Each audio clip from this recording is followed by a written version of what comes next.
Welcome to a brand new video on the Freedom channel. Today we're going to be showing you how to add plugins to your OBS.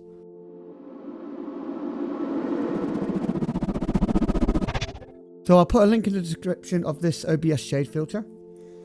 So we're going to click that.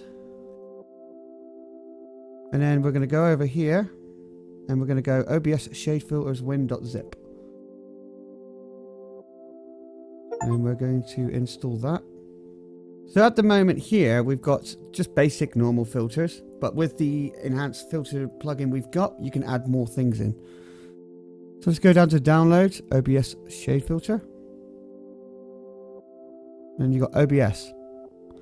So what we're going to do, we're going to right click, copy, and then we're going to go over here. And we're going to go into the C drive and find our OBS. There's our OBS. So we're going to basically right click and we are going to paste.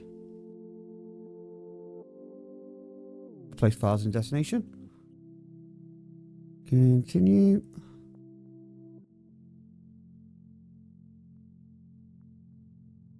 Continue. Continue. Do it for all current items. So we're going to close OBS so I can give it a refresh.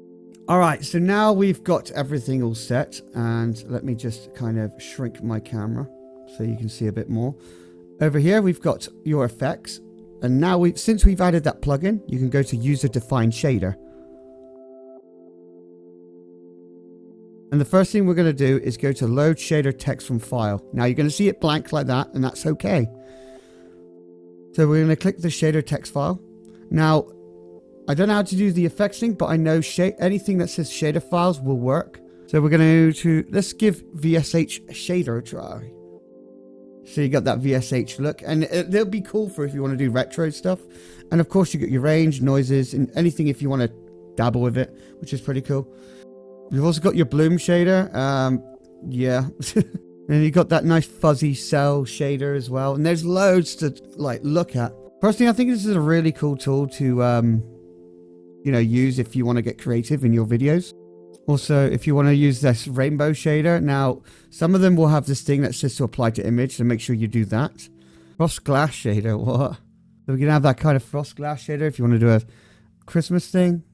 And there's just loads. And if you want to get very creative again, this is a great filter for everything really, the shader filters. But yeah, I thought this would be a great little video to show you guys of like plugins. There's plenty of other plugins around the world, so I've shown you how to install a plugin, and I hope you enjoyed this small little video.